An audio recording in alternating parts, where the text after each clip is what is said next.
Oke, lanjut ya teman-teman. Sejarah strukturalisme. Strukturalisme di sini memiliki latar belakang sejarah evolusi yang cukup panjang dan berkembang secara dinamis. Dalam perkembangan itu terdapat banyak konsep dan istilah yang berbeda-beda bahkan saling bertentangan. Misalnya, strukturalisme di Prancis tidak memiliki kaftan erat dengan strukturalisme ajaran Boas Sapir atau yang di Amerika.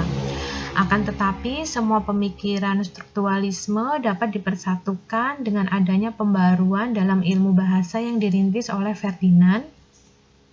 Jadi di sini walaupun terdapat banyak perbedaan antara pemikir-pemikir strukturalisme tadi, namun titik persamaannya mereka bahwa mereka itu memiliki kaitan tertentu dengan prinsip-prinsip dasar linguistik Saussure. Nah, prinsip dasar Saussure ini menjadi pemersatu perbedaan-perbedaan teori-teori yang mereka miliki seperti itu. Kemudian ada teori resepsi pembaca, yaitu yang teori resepsi pembaca berusaha mengkaji hubungan karya sastra dengan resepsi atau penerima pembaca. Dalam pandangan ini, teori makna sebuah karya sastra tidak dapat dipahami melalui teks sastra itu sendiri, melainkan hanya dapat dipahami oleh konteks pemberian makna yang dilakukan oleh pembaca. Dengan kata lain, makna karya sastra hanya dapat dipahami dengan melihat dampaknya terhadap pembaca. Karya sastra sebagai dampak yang terjadi pada pembaca inilah yang terkandung dalam pengertian konkretisasi, yaitu pemaknaan yang diberikan oleh pembaca terhadap teks sastra. Dengan cara melengkapi teks itu dengan pemikirannya sendiri. Tentu saja di sini pembaca tidak dapat melakukan konkretisasi sebebas yang dia kira. Karena sebenarnya konkretisasi yang dia lakukan itu tetap berada dalam batas horizon harapannya, yaitu seperangkat anggapan bersama tentang sastra yang dimiliki oleh generasi pembaca tertentu. Nah, apa saja horizon harapan pembaca itu? Yang ditentukan ada 3 hal. Yang pertama dari kaidah-kaidah yang terkandung di teks sastra itu sendiri.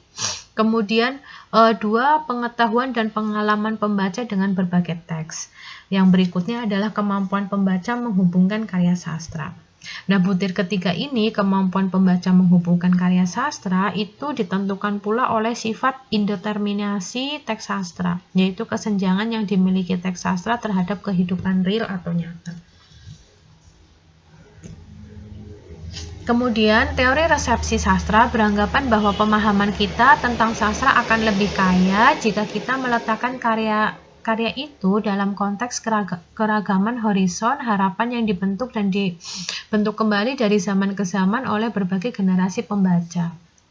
Dengan begitu, dalam pemahaman kita terhadap suatu karya sastra terkandung dialog antara horizon harapan masa kini dan masa lalu.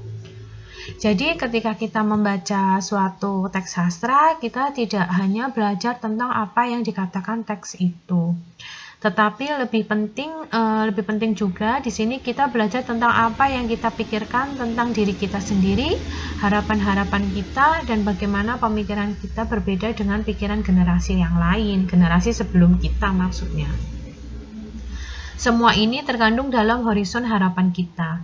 Nah, kemudian konsep teori strukturalisme murni yang paling pokok ditujukan ialah peranan unsur-unsur dalam pembentuk totalitas, yaitu kaitannya secara fungsional di antara unsur-unsur tersebut, sehingga totalitas tidak dengan sendirinya sama dengan jumlah unsur-unsur. Kemudian di sini menurut Jen, yang pertama itu ada 3 dasar ya konsep strukturalisme, yaitu yang pertama adalah unsur kesatuan sebagai koherensi internal dan pembentuk totalitas. Kemudian yang kedua transformasi sebagai bentuk bahan-bahan baru secara terus-menerus dan terjadinya saling berkaitan antara unsur tadi. Kemudian regulasi diri, yaitu mengadakan perubahan kekuatan dari dalam dan unsur-unsur tadi saling mengatur dirinya sendiri. Kemudian prosedur atau metode teori yang digunakan adalah metode struktural, yaitu metode yang cara kerjanya membongkar cara struktural unsur-unsur interistik unsur-unsur intrinsik karya sastra yang meliputi di dalamnya itu ada kebulatan makna, ada diksi, ada rima, ada struktur kalimat, tema, plot, setting, karakter, dan lain sebagainya. Nah, dalam unsur-unsur yang dipaparkan tadi berperan sebagai pembentuk totalitas. Selanjutnya terjadinya ini saling berkaitan antara unsur tadi yaitu transformatif, dan terakhir yaitu regulasi diri, yaitu unsur-unsur tadi saling mengatur dirinya sendiri. Mulai dari unsur intrinsiknya, kemudian unsur yang dipaparkan yaitu pembentuk totalitas tadi, yaitu maksudnya adalah transformasif, kemudian yang terakhir adalah regulasi diri. Regulasi diri itu adalah yang mengatur yang saling mengatur dirinya sendiri. Nah, asumsi karya sastra berdasarkan teori strukturalisme ini murni karya sastra dipandang dari aspek dalamnya saja tadi, aspek pemahaman dari dalaman karya sastra, yaitu konsep bentuk dan isinya saja. Sebagaimana yang dikemukakan oleh Ferdinand de Saussure, yang intinya berkaitan dengan konsep sign, kemudian meaning yaitu bentuk dan isi, atau seperti yang dikemukakan oleh Luxemburg yaitu sebagai signifian atau signifi dan paradigma atau sintagma. Di sini pengertiannya adalah tanda atau bentuk bahasa merupakan unsur pemberi arti, dan yang diartikan dari dua unsur itulah ditemukan sebuah realitas yang saling berkaitan. Nah, karena itu untuk memberi makna yang tertuang dalam karya sastra, penelaah harus bisa mencarinya berdasarkan telaah struktur yang dalam hal ini terrefleksi, yaitu melalui unsur bahasa. Ada kelebihan dari teori strukturalisme murni. Yang pertama itu teori strukturalisme murni hampir seluruh bidang kehidupan manusia, baik itu dalam laju perkembangan iptek, dalam menunjang sarana prasarana penelitian secara global, dan dalam bidang sastra memicu berkembangnya genre sastra yang lain. Nah, kemudian kelebihan berikutnya adalah menumbuhkan prinsip antar hubungan, baik itu hubungan masyarakat dengan sastra, minat masyarakat terhadap penelitian interdisiplin, kemudian interdisiplin maksudnya di sini, kemudian memberi pengaruh terhadap berkembangnya teori sastra.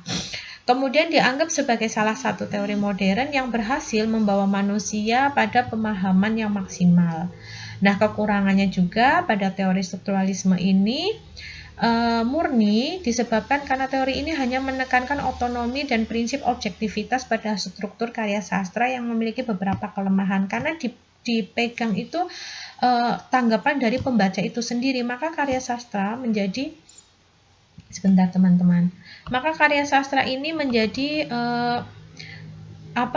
diasingkan dari konteks dan fungsinya, sehingga sastra kehilangan referensi atau sosialnya, kemudian tercabutnya dari sejarah dan terpisah dari permasalahan manusia, kemudian mengabaikan pengarangnya, karena di sini pemberian makna dan penafsiran terhadap karya sastra yaitu sangat krusial sekali dan berbahaya, karena penafsiran tersebut akan mengorbankan ciri khas kepribadian, cita-cita, dan juga norma-norma yang dipegang teguh oleh pengarang itu sendiri. Kemudian otomatis di sini keobjektivitasannya yaitu akan diragukan karena memberi kemungkinan lebih besar terhadap campur tangan pembaca di dalam penafsiran karya sastra itu sendiri. Kemudian yang terakhir, karya sastra tidak dapat diteliti lagi dalam rangka konvensi-konvensi kesusastraan, sehingga pemahaman kita terhadap genre dan sistem sastra sangat terbatas.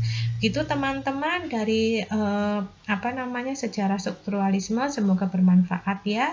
Selamat pagi.